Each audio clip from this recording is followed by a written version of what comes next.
Assalamualaikum warahmatullahi wabarakatuh. Wahai sahabat yang beriman dan dirahmati Allah, saya doakan semoga kita semua diberkahi keselamatan dunia dan akhirat.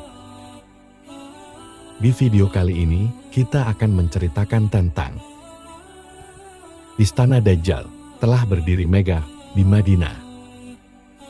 Mendekati akhir zaman, satu persatu perkataan Rasulullah Shallallahu Alaihi Wasallam terbukti. Sebagai umat Muslim, wajib hukumnya untuk bersiap dengan semua hal tersebut. Apalagi peringatan dari Nabi Muhammad akan kedatangan Dajjal yang menjadi musuh nyata bagi umat Islam. Namun, hingga saat ini, misteri munculnya fitnah terbesar itu tidak bisa diketahui secara pasti. Hanya saja, dikatakan semua tempat akan dilalui Dajjal dan hanya 2 kota yang tak bisa dimasukinya. Kecuali 2 kota suci itu adalah Mekkah dan Madinah. Namun kini, peringatan akan keluarnya Dajjal sepertinya tinggal menunggu waktu saja.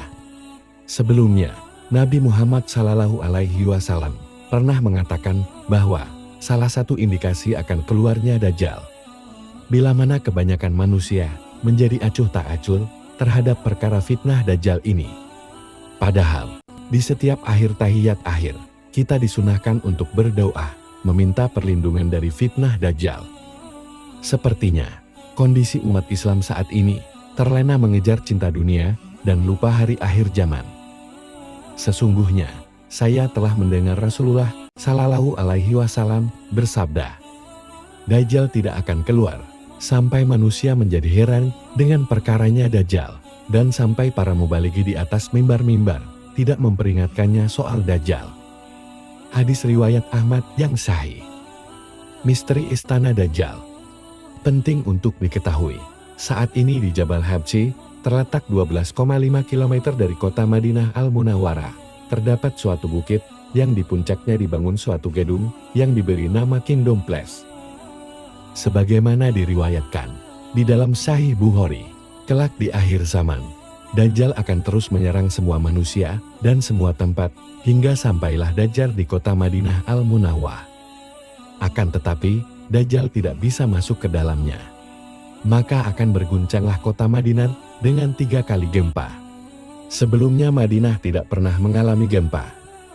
Sejak Rasulullah Shallallahu Alaihi Wasallam memasuki Madinah Al-Munawwarah, dikala hijrah hingga akhir zaman, kota Madinah tidak akan pernah mengalami gempa, terkecuali saat itu, yakni saat datangnya Dajjal laknatullah di depan gerbang Madinah Al-Munawwarah.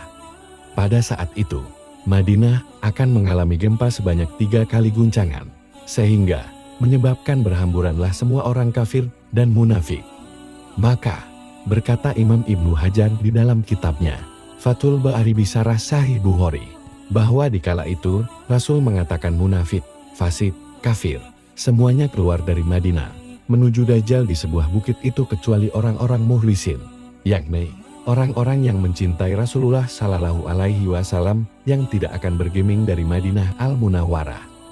Imam Ibnu Hajar menukil salah satu hadis dalam kitabnya Fathul Bari Bisarah Sahih Bukhari dengan sanad yang sahih bahwa Rasulullah Shallallahu Alaihi Wasallam menjelaskan, Dajjal itu berkata, itu Masjid Muhammad, itu Masjid Nabawi yang harus kita kuasai.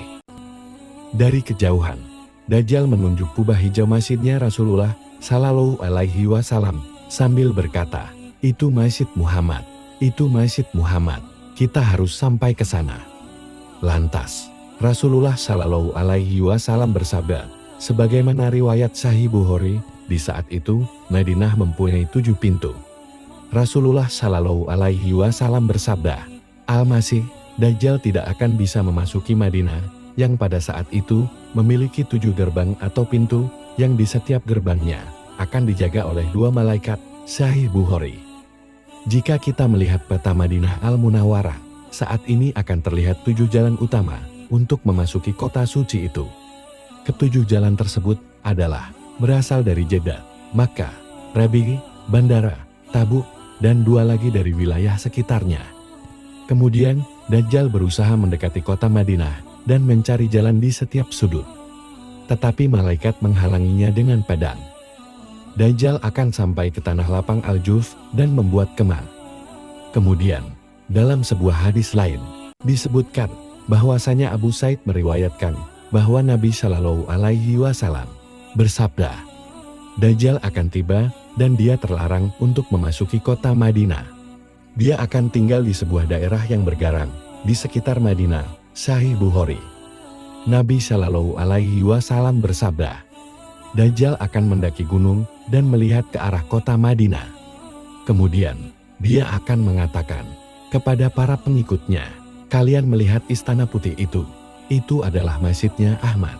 Hakim dalam Mustadrak Sahih, sesuai syarat dari Imam Muslim. Kini, di pinggiran kota Madinah, tepatnya di Jabal Hamsi sekitar 12,5 km dari Madinah Al-Munawwarah, telah berdiri sebuah bangunan megah yang didirikan oleh Kerajaan Arab Saudi. Bangunan tersebut dikenal dengan nama resmi, Kingdom Palace, atau Istana Kerajaan Saudi, tetapi penduduk setempat menyebutnya sebagai Dajjal Palace, atau Istana Dajjal. Banyak ulama mengatakan bahwa bangunan tersebut dibangun di atas gunung yang bergaram, gunung yang mineralnya mengandung unsur garam, sebagaimana telah disabdakan oleh Rasulullah Shallallahu Alaihi Wasallam sebelumnya. Dan jika kita lihat dari Istana Kerajaan Kingdom Palace yang berada di atas Jabal Habsi, maka Masjid Nabawi berada lurus di timur istana tersebut. Begitupun, bila kita tarik garis lurus dari Madinah Al-Munawwarah ke Kingdom Palace, maka akan berujung di negara Israel. Sebagaimana kita ketahui di sana, terdapat Danau Tabari atau Tiberias, yang menjadi salah satu tanda kemunculan Dajjal. Sudah surut airnya, sekarang airnya sudah surut sepertiganya, padahal sejak dahulu, permukaan airnya tidak pernah surut. Kita pun telah melihat sekarang ini, Masjid Nabawi tampak sangat besar dan megah, juga indah, bagaikan istana putih. Bahkan dilihat dari luar angkasa pun, terlihat putih kemilau seperti yang diceritakan oleh Rasulullah Shallallahu Alaihi Wasallam. Padahal, pada saat Rasulullah Shallallahu Alaihi Wasallam mengucapkan hadis di atas, saat itu, Masjid Nabawi masih sangat sederhana, yang hanya terbuat dari lumpur basah berwarna kecoklatan, dan juga batu bata, dan beratap pelepah daun kurma, tidak seperti sekarang, yang sangat megah bak istana putih. Dari mana Rasulullah Shallallahu Alaihi Wasallam mendapatkan pengetahuan tersebut? Inilah salah satu tanda bukti lagi, kebenaran sabda Rasulullah Shallallahu Alaihi Wasallam, sebagai utusan Allah Subhanahu wa Ta'ala, yang telah nyata adanya.